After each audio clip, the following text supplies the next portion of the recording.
Sehingga seorang ahli cinta pernah berkata, cinta adalah 5 huruf yang membuat persoalan tidak akan pernah selesai. 5 huruf yang membuat persoalan tidak akan pernah selesai-selesai. Tetapi dalam kehidupan sehari-hari sering kita saksikan bahwa cinta ini bisa mendorong, memberikan motivasi yang baik, dan cinta ini pun bisa juga memberikan dorongan yang tidak baik. Oleh karenanya, apabila cinta itu ibarat setetes embun yang jatuh di bumi yang subur, akan tumbuhlah di atasnya aneka ragam bunga-bungaan yang harum semerbak, indah, mewangi, sedap dipandang orang, menebarkan rasa aman, damai, sentosa, dan begitu selanjutnya. Tapi jika cinta itu jatuh di hati yang gersang dan tandus, tidak ada yang akan dapat tumbuh di sana selain sirih memanjat batu, kuning daunnya, lemah gagangnya, maka cinta yang semacam itu tidak akan memberikan dorongan positif kepada seseorang di dalam kehidupannya.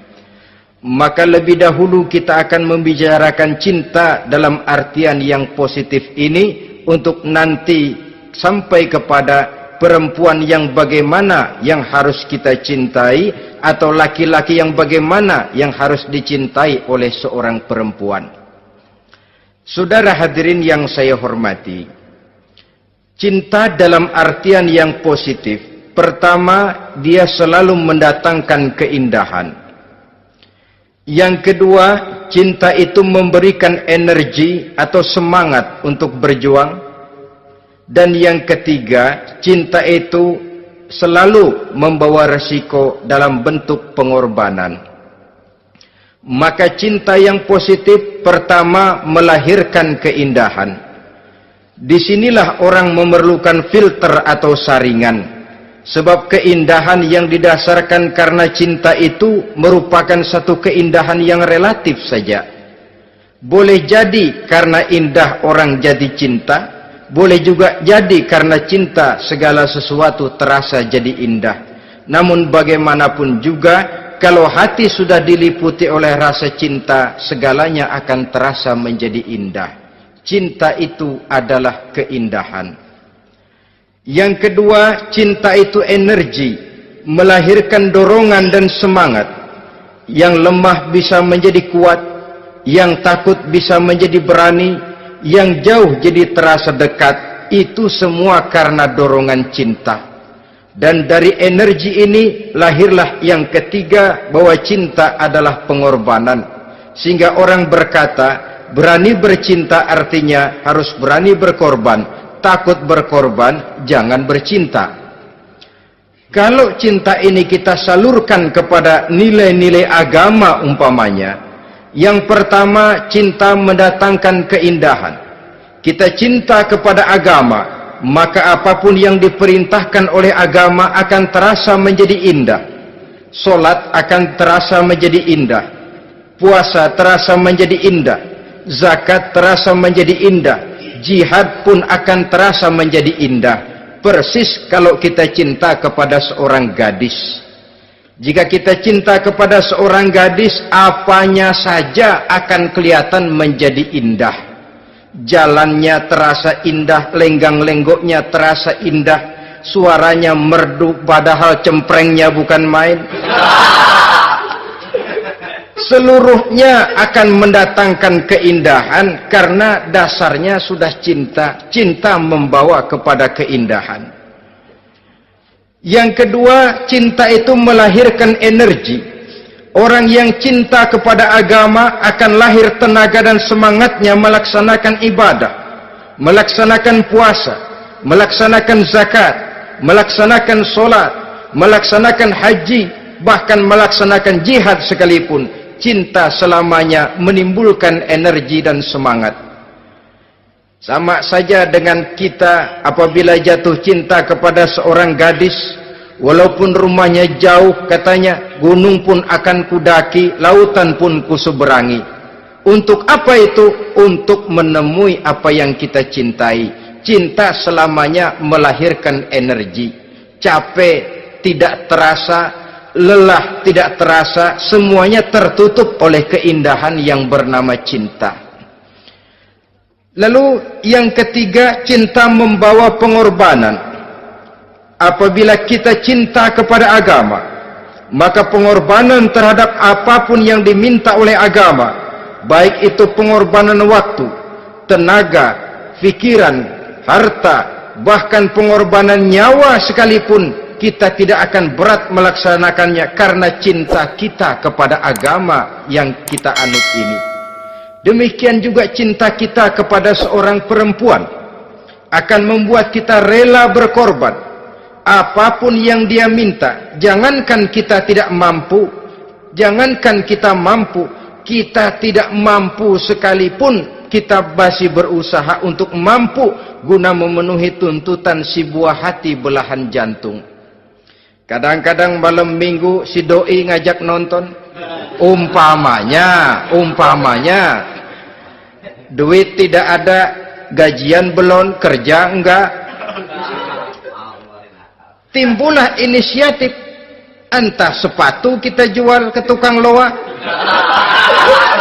entah celana mampir dulu ke tempat lain, yang penting kita berkorban untuk memenuhi permintaan si buah hati belahan jantung. Ketika itu pengorbanan sudah tidak kita rasakan lagi. Bahkan pengorbanan yang paling pedih sekalipun, dalam gurau, dalam bercanda misalnya, dicubit kita oleh kekasih kita, pedih bukan main, terkelupas kulit, mengalir darah, bukan nangis, nyengir. Malah kadang-kadang minta tambah dicubit lagi. Itulah romantikanya cinta, sanggup membuat orang berkorban, melahirkan energi dan semangat, menambah keindahan dalam kehidupan, sepanjang dia dalam artian yang positif. Kalau demikian masalahnya, di dunia yang penuh dengan perbenturan nilai sekarang ini, orang sering salah jalan bagaimana memilih jodoh untuk membangun rumah tangga yang bahagia. Jangan lupa bahwa membangun rumah tangga ini bukan hanya untuk 1-2 bulan, bukan hanya untuk 1-2 tahun, bahkan bukan cuma untuk kehidupan dunia, lebih daripada itu pun untuk menunjang kebahagiaan di akhirat. Oleh karenanya, memilih jodoh bukan satu hal yang mudah, bukan satu hal yang bisa dilaksanakan sambil lalu, tetapi memerlukan penelitian, memerlukan pengamatan yang mendalam. Apa petunjuk agama tentang itu? Dengan kata lain, bagaimana seharusnya seseorang memilih jodoh dalam kehidupannya? Ini tentu saja sumbangan moral buat adik-adik remaja dan para pemuda yang lagi kebingungan memilih jodoh, atau barangkali buat bapak-bapak yang kepengen nambah lagi.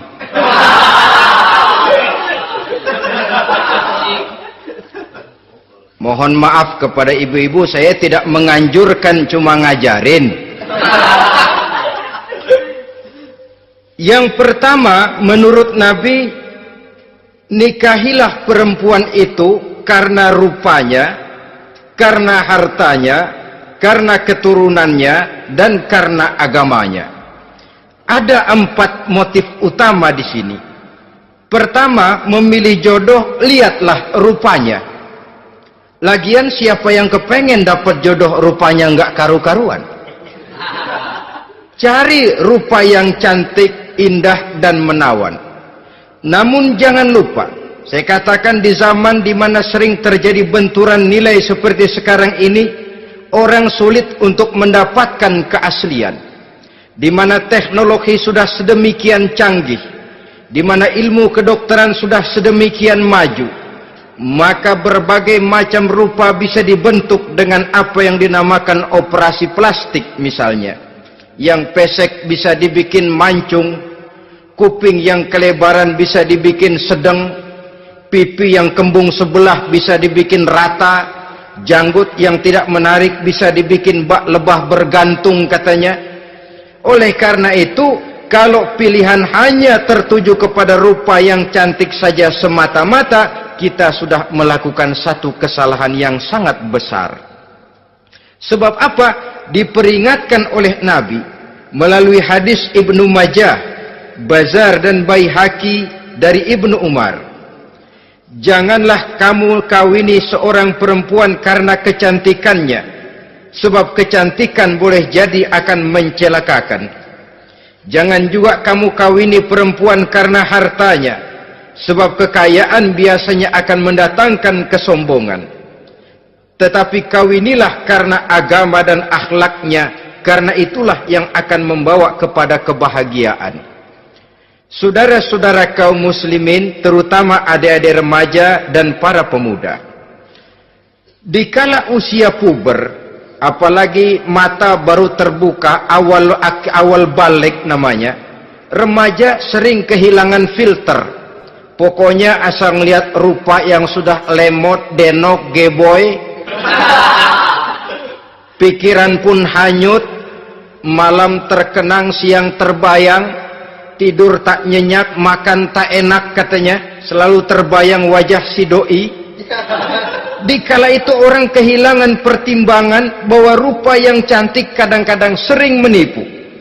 Diriwayatkan oleh Imam Ibnu Abbas, satu hari ketika sedang kumpul dengan para sahabat, lewatlah orang dengan potongan potongan orang kaya. Kelihatan kan, orang kaya sama orang miskin jalannya aja lain kan. Jalannya saja, jangan gaya hidupnya, jalannya saja lain. Lewat dia, Rasul bertanya kepada seorang sahabat, menurut pendapatmu bagaimana orang yang lewat itu? Kata sahabat, oh yang lewat ini ya Rasul, kalau dia meminang perempuan pasti diterima, kalau dia menolong orang pasti berhasil, kalau dia ngomong pasti didengerin. Kenapa? Orang kaya. Orang kaya ya Rasul. Kalau dia minang, perempuan mana yang kagak bisa menerima kalau dipinang oleh orang kaya? Biar mukanya udah belipet kayak dompet tanggung bulan.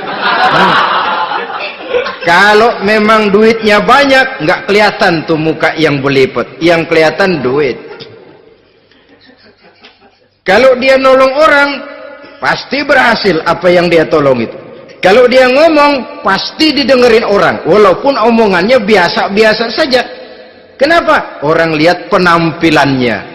Sudah, ketika orang itu lewat, beberapa lama kemudian lewat lagi seseorang yang kelihatannya miskin. Rasul tanya lagi, kalau orang ini, bagaimana pendapat kamu? Wah, potongan begini sih Rasul. Kalau dia minang, orang tolak. Siapa yang mau kawin sama kere begini? Kalau dia nolong orang, pasti nggak berhasil. Kalau dia ngomong, kagak bakalan ada yang mau dengerin. Siapa yang mau dengerin orang susah ngomong? Setelah orang itu lewat, apa kata Rasul? Orang yang terakhir, yang lewat ini, yang barusan lewat, jauh lebih baik dari yang pertama yang lewat tadi. Jauh lebih baik. Maksud dari ucapan ini, Rasul sebenarnya mendidik para sahabat jangan tertipu oleh penampilan. Sebab penampilan tidak selamanya mencerminkan keaslian. Apalagi di zaman sekarang, salon di mana-mana bejibun. Alis mata bisa dibikin, pipi bisa dicat. Yang pinggir kuning, yang tengah merah, di sebelah merah ada yang kehitam-hitaman, persis orang kepentok tiang listrik.